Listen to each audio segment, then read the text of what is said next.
Hey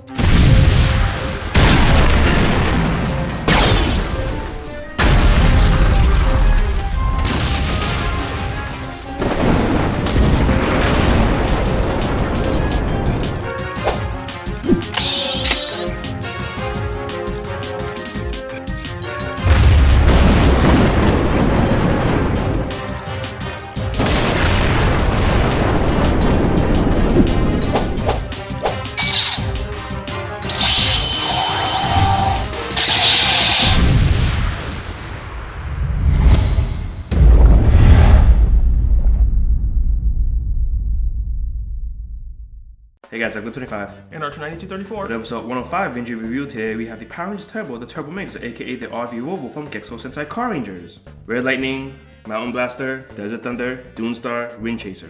Alright, so now we have the Lightning Cruiser, aka the Red Vehicle. It's just a basic standardized kind of car, and you can think of it as more like a Mustang or a Hot Rod because it does look like it's a racing vehicle and it shows the little engines on the back. Of course, it has wheels, so it rolls, and they're all rubber. Really so you can take them off the wheel tires and stuff. Yeah, so really nice to have. So now we have Justin Zord, the Mountain Blaster, aka the Blue Vehicle. Now he's the biggest of all the Zords because it's the main compartment in forming everything. It's just like a mountain terrain vehicle because it has the little headlights in the front, and the wheels are actually bigger, so it's more like a terrain vehicle instead. Now also the bag, it says Power 2 Vehicle. That's actually in Car Rangers because I assume it was there mainly because to make it US friendly, because again we always say power something for our version of the show. And it's actually in English, so it's not bad. The only funny thing about this one is that unlike the later vehicles where it has a big little kind of thing to hook it up to the Zords, like the Delta Runner 1 or the Red Dumper, this one actually is just straightforward. It's not, oh, you have a big long stick the peg connector for the arm. So it's actually pretty nice that this one doesn't have it, so it looks really balanced compared to the later ones.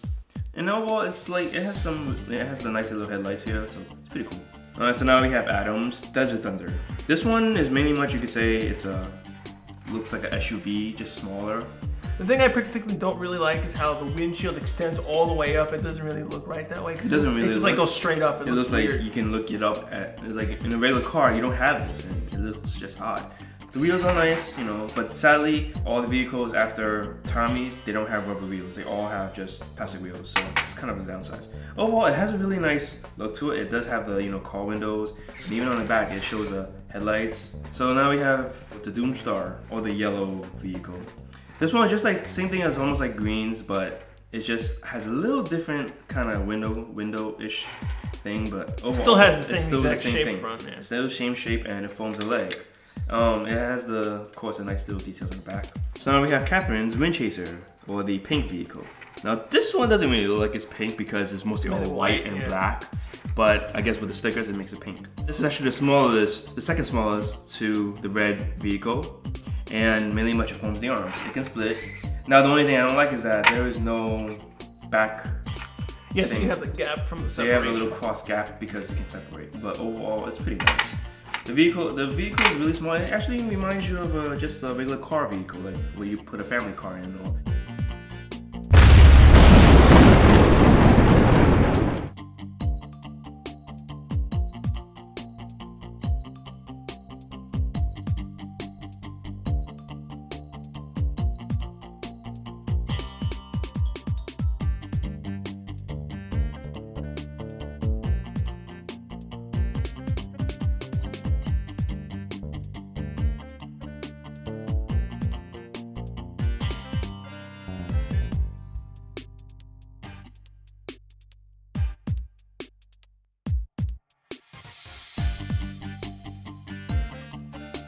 Alright, so now we have the Turbo Megazord, aka the RV Robo. It's really much basic vehicle. Now this is actually the first time in America we actually used the cars. It looks really nice. It had the only movability like all the other Zords is the arms, pretty much it. That's it. You can't really do much to it, and overall it's pretty nice for display. The one good thing about the Turbo Megazord is it actually has the shield right away, because a lot of times Zords don't usually have the shields, like you don't use them all the time, or they're just built in that you just don't need them.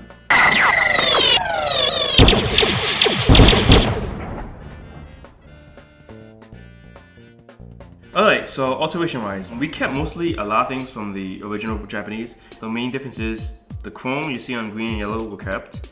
But blue, pink, and red don't have chrome on their headlights. They're bumpers, yeah. Their bumpers are headlights. We did keep die-cast metal. Yes, for we did. example, in the wind chaser connecting arm, this is die-cast. The connector that connects blue to the other vehicles is die-cast. And the chest lights is die-cast. We kept that. Now also, for the wheels actually were not painted, which is actually shocking. We did keep the whole power vehicle thing on each of the Zords.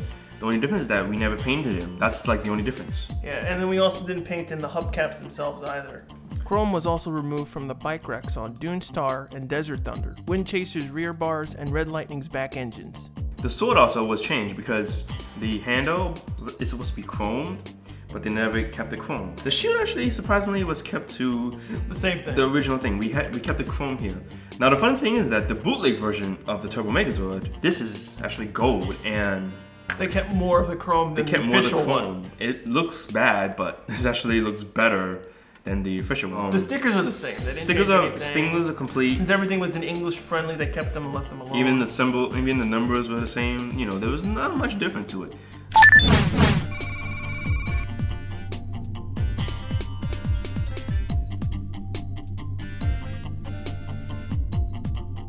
Get it if you really care for the Turbo series. But I will say that it's really hard getting a complete one because things are always getting lost. Like these two things are always lost, or people lose the little chest piece because it can't pop off. Overall, I really like the way it looks, and if you can, get it, but it'll cost you a lot. Just hopefully you can find a complete one, or at least a loose one that's complete, because they work. It looks really nice when it's completed. The only bad part is that it's just gonna be too expensive because Turbo was one of those series that most people didn't care for. So yeah, that's it for our review of the Turbo Megazord. Join us June 9th, 2012 for our Season 6 premiere of the Galaxy Megazord. Rate, comment, subscribe, and we'll see you next week. Turbo really doesn't like us. Yeah, I know. Every time we do these damn video reviews for Turbo, things are broken, sounds don't work, lights don't work, now these things won't connect. No, he won't connect. Unlike the original Mighty Morphin movie, which there was a movie version and the regular version. There was no movie version. There was actually no movie version for this. But overall, if it was, it would have been the complete same thing. It was no difference really much. In the show, when they do it like this, you actually can do it and just slide right in and then lift it up and reveal the head from then on.